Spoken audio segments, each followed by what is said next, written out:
Thank you so much, Dennis. As we get started, I would like to invite all of you to take a moment and fill in the blanks of each of these sentences with one word or a short phrase. My mind is, my body is, my heart is, and my soul is. And as you're doing that, I'll go ahead and do it with you.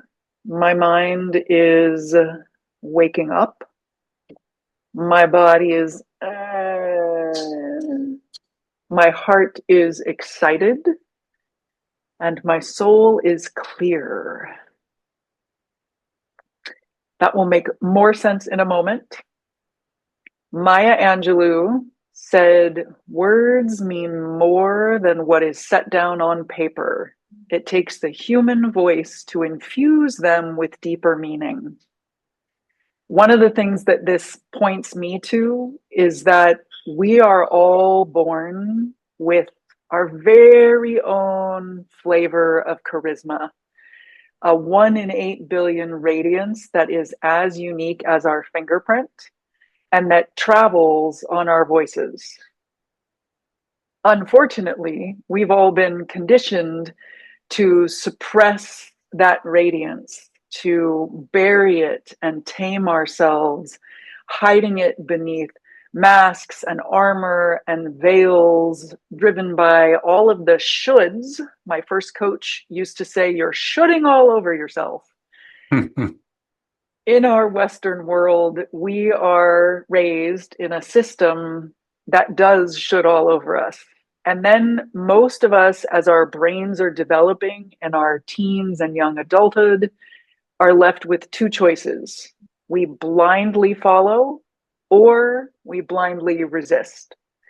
We perform doing what we're being told to do and what is expected of us, even as it drains us.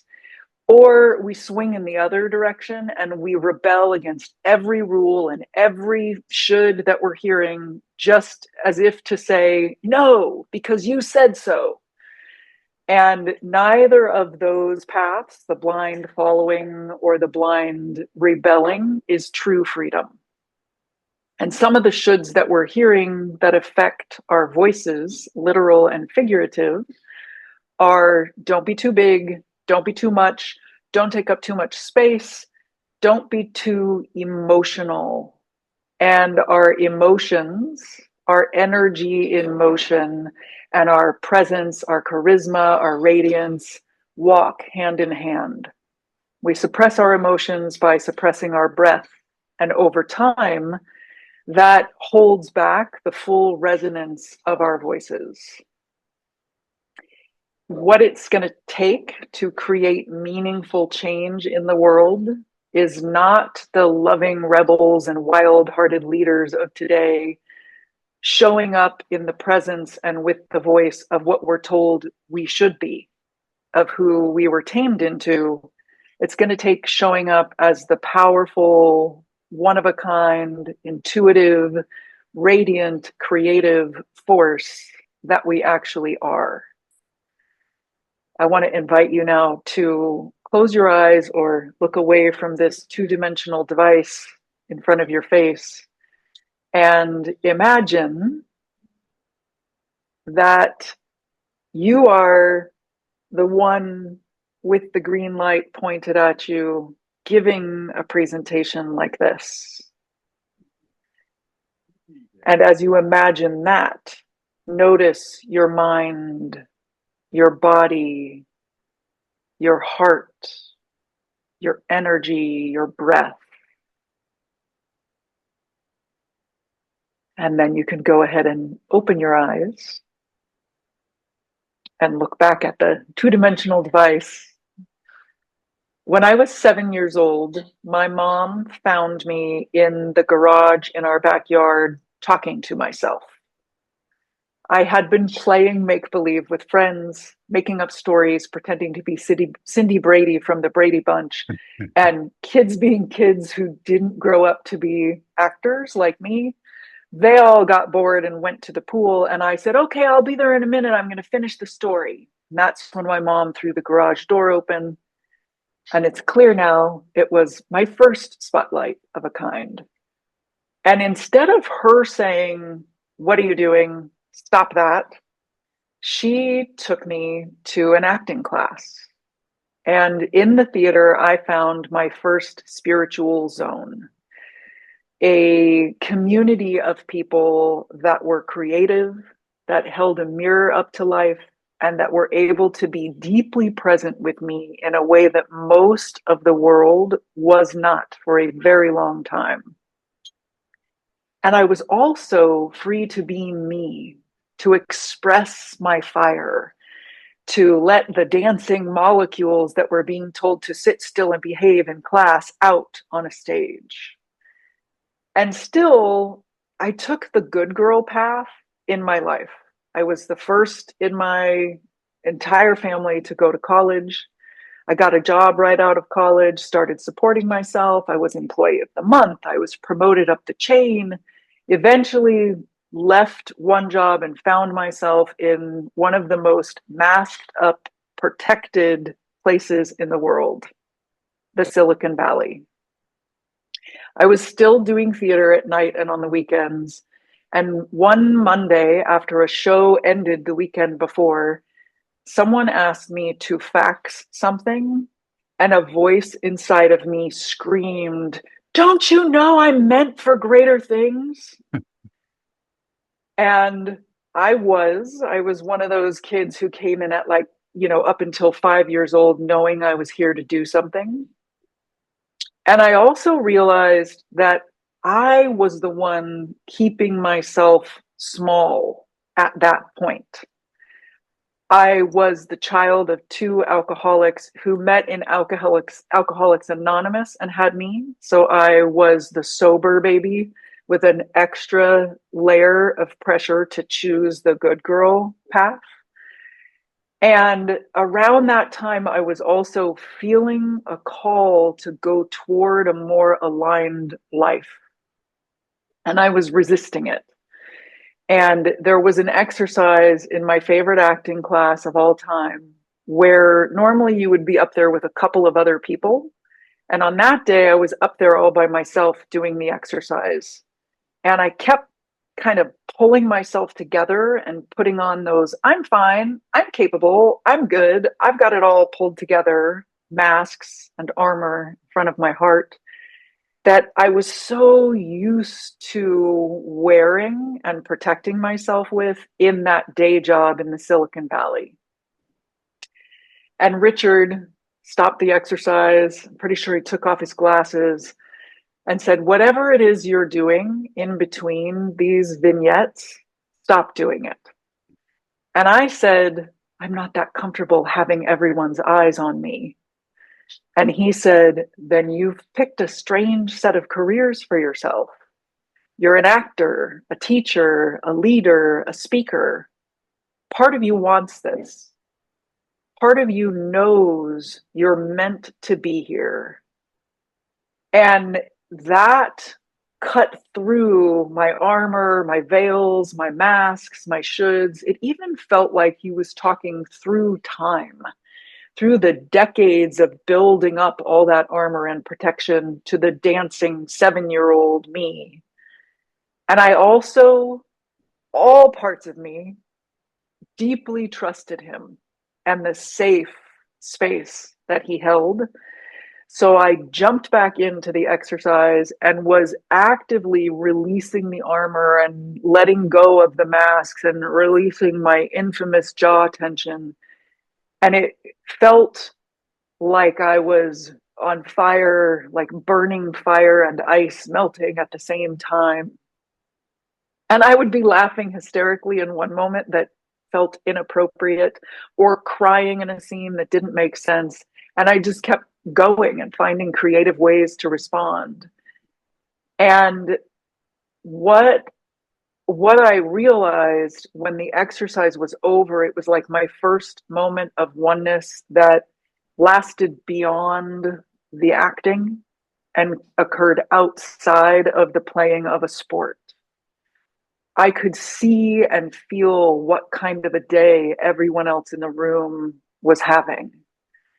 And in order to get there, I now know it was like I stepped through a doorway or crossed a threshold into allowing myself to be everything that everyone had been telling me consciously and unconsciously I couldn't or shouldn't be for my whole entire life. Emotional, raw, wild, unmasked, intuitive, untamed, and radiant. And that doorway led to oneness. It led to my voice. It led to radiance. It led to changing my world. And I believe that as the leaders and emerging leaders and change makers today, it is what will lead to changing the world. I let go of who the world told me to be and remembered who I actually am. And what I found from that is that there is a primal life force inside of each of us that makes us alive from head to toe. And when that primal force meets our purpose, we become magnetic. We re-become our 1 in 8 billion radiant selves. And I loved it so much, and it was so foundational that I moved beyond the theater. And now I still do theater.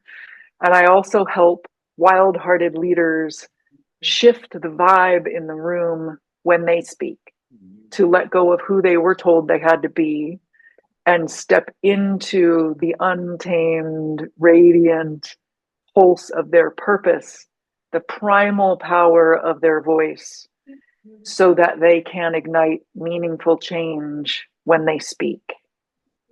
Presence begins where primal and purpose meet. And I would love to share with you today a mantra that I give people. It's 3 words, very memorable for our minds. Intend, align, invite. And I'm going to say it again and again, and I invite you to use it like a mantra. And I'll break down a little bit of what I mean by it so that you have more of an experience of it, so that when you're repeating it like a mantra, it's your mind and your body knowing more or remembering more.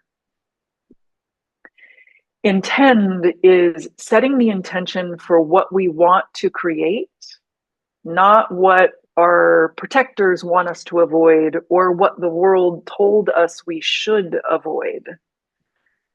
This kind of focusing on what we want to create whenever we're using our voices takes the wheel away from the soul suckers, the inner critics that now carry all those too much, not enough, should and should not messages.